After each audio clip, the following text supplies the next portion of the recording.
Okie dokie, your girl is back.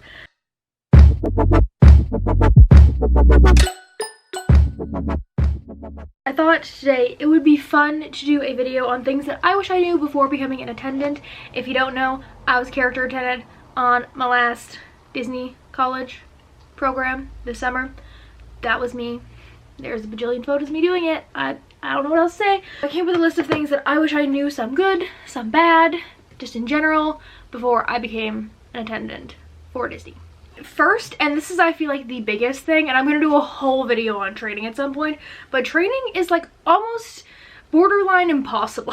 Lots of people took an extra day in training. A lot of people like literally cried in training. It's so hard, and they don't tell you until after you're done. So training is essentially the most difficult situation possible that they set up for you to see if you can handle it. But they don't tell you this is the most difficult situation possible until after you pass your assessment, so you feel like you're going to die for all of your core days in Epcot. I wish literally anyone had told me that it gets better than that, because I was genuinely worried that I was going to hate my life and have someone screaming at me my whole program. But training is the worst it gets. If you make it through training, you'll be fine. Someone pointed in the comments of my other video that I'm weird because I drink out of cans with straws. And is that my serial killer trait? I don't know, maybe. The next thing is that literally everyone is there to help you. I feel like there is so many things that you don't know, especially like with locations. I was scheduled all over the place, which I'll talk about more later. But everyone's there to help you. When I would check in at Base Magic Kingdom, they would literally give me a map to my location if I asked for it, because everyone wants you to have a good time. No one wants you to fail. No one wants you showing up late. No one wants you to be confused. Everyone's there to help you. On the same note, you will have warning for when you work with characters, and there'll be resources for you to find them. So you'll never like randomly get put with a character that you'll have no idea who they are, unless it's a spare shift. That's still pretty rare. I always got characters that I kind of knew. But there's resources. There's always things all over the break rooms. There's like cast exclusive, entertainment exclusive websites you can access on company computers with all the information about characters to know about them. It's really hard for you to fail, is what I'm saying. Everyone's there to help you. Everyone's really nice. You will get asked the weirdest questions, and sometimes you won't know the answer, and that's fine. I could do a whole video on weird questions that guests asked me that really tripped me up, because there was a lot of them. Believe me. People will come up with the weirdest things to ask you that you have literally never thought about ever before, and sometimes you're just gonna have to stare at them because you won't be able to come up with an answer. Or other times, you're gonna have to care more about getting things done than actually answering them, so it kind of feels like you're ignoring guests, but like, whoops, sorry, can't answer your question, my character's walking away, bye. It's happened. There will be points where there will be costuming issues, and you'll have to prioritize your 4 keys, and you will have to put safety before courtesy and show. So the same way I said sometimes I needed to walk away from guests while they were asking questions, sometimes we had costuming issues or things that were dangerous for part of our team, and we had to like physically leave set or like walk away from guests, and you kind of feel like a jerk and you kind of feel bad about it. But at the end of the day, everyone's safety is more important. Like when we go one-on-one and we're in an outside location, I'm not gonna keep the characters outside because that's dangerous. Sorry. And people are gonna be mad about it, but there's nothing you can do because safety is number one. Every location will be a little bit different. So we're at a regular location, you'll have like rotation, but you'll be in like the same spot for like attractions or food, things like that. Or like even in Typhoon, I can get like main entrance or parking, and then there's different spots within that.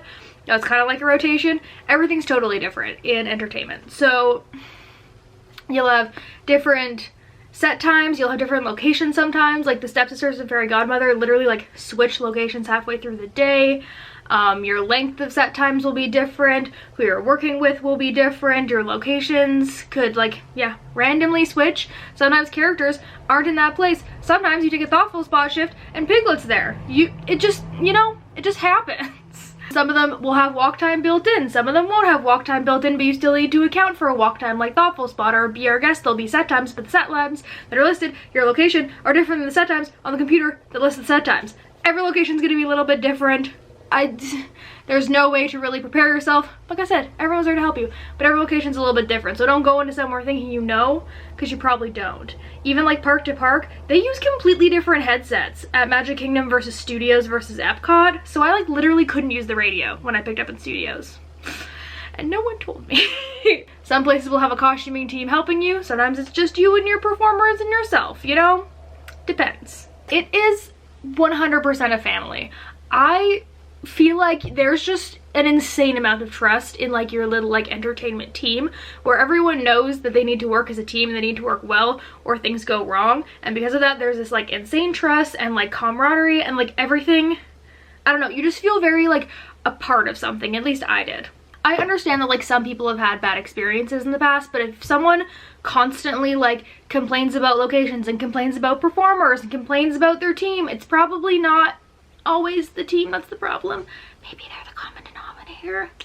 Just saying. Yeah, I worked at a lot of the same locations and it was like super like a family. Like when your girl went into Thoughtful Spot on Sundays, I knew every single person I was working with 90% of the time, and it was the best. It was like a little family where like you got really good at like interacting with characters, so you got really good at certain characters' animations and their storylines, and you just have this like really big trust. And you could have never worked with someone ever, whether they be performer, attendant, photo pass, you could have never worked with someone ever, but the minute that you're on set together, you just have to trust each other and you just have to go along with it. And sometimes I have to step off set, or the photo pass has to, like, sometimes there's technical difficulties or there's costuming issues, and you just make it work. And I feel like because of that, it's a really good team, and I always felt like I really trusted everyone in my team, which was really nice to like go into work, because I felt like appreciated and important when I went into work every day. And I don't think I was expecting that, because I came from a really small team at Typhoon, but I was with the same people every day, where I was worried being in a different location every day I wouldn't feel like that, but I absolutely felt important like 99% of the time. You will be gross, you will be sweaty, there's literally no way around it, you just gotta accept it. I was at Magic Kingdom, and Magic Kingdom I feel like has the most indoor locations in general. Like, we didn't have that many outdoor, but when you look at other parks, like DAC has one indoor location for characters. Studios has Launch Bay, but it's specially trained, Red Carpet Dreams, and dining. That's it. Epcot has all overall showcases all outside, and then Character Spot, but she's doing weird stuff right now, and then all outdoors. It'll be hot. Hello? Who's going up the hill? It'll be hot, you'll feel gross, everyone else also feels gross. It's not just you. You can literally be put anywhere. And I knew this, but at the same time I feel like I see people at the same places all the time. And for the most part, I was only scheduled once outside of my home park and like home resorts, I guess. You can literally get put anywhere and you can pick up anywhere. So I got scheduled a DCE, which is a special event. It's usually a DVC event, or like sometimes it's a park buyout. I got scheduled DC at DAC and I traded it because I didn't want it, because the bus ride to DAC, no thank you. But you can literally get put anywhere at all times. This especially happens for Halloween parties and Christmas parties. People from other parks get put in Magic Kingdom a lot because of it. And like I said, you can trade it like I did, but sometimes you just gotta go work it if no one wants it. And there's no way. You just gotta do it, you know? Sorry, there's weird reflections all over my face. It's from my can. There are specialty trained shifts and like weird shifts that I didn't know existed.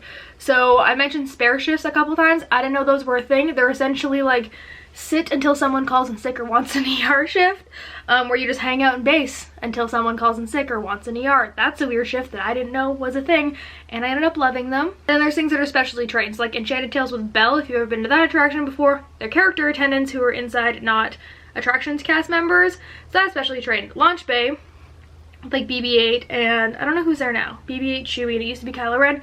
That's specially trained. Green Army Men is weird because it's specially trained, so I couldn't pick it up, but if you worked in studios, you could work it, so you were just automatically trained. I don't know, but that was specialty trained. Parades, specialty trained. Shows sometimes specialty trained. There's a lot of like random shifts, so if you went in being like, you know what, I really want to work Launch Bay, and you're on your DCP, you're probably not going to get to work it. I mentioned this in, oh god, I don't know what video, but I mentioned this, I think it was in my top 5 favorite locations to work, but you see the same people all the time. Your part-timers and your full-timers, whether they be attendants, performers, captains, PhotoPass, will bid at locations all the time. So you will see a ton of the same people. Like I said, when I went to Thoughtful on Sundays, I knew like everyone working. When I worked Chef Mickey's on Mondays, I knew everyone working for dinner. Like, it's really nice because I feel like going back to being part of a team, I feel like I knew everyone, and I loved that when I was working. you will have favorite locations. You might think, you know, I want to work everywhere, and I went into that. I was like, I want to work in every park, I want to work with every character, I want new experiences, because I was totally stuck at Typhoon and like only Typhoon on my last program. And as much as I thought that, I had favorite locations and I stuck to them a lot, which if you want to see my 5 favorite locations to work at, I will link that up in the cards.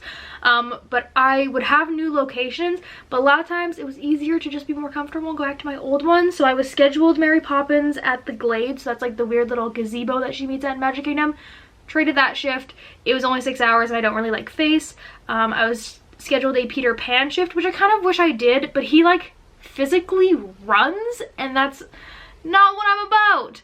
And I don't really like face, and he's a high demand character, so it's crazy. So like, traded that shift. As much as I wanted to work all these new characters and like the DCE event that I was scheduled at DAC, as much as it's like a cool idea, like I would rather work a 10-hour shift somewhere where I know everyone who's working and I know how the shift works than work a 4-hour shift till 1 a.m. in Animal Kingdom.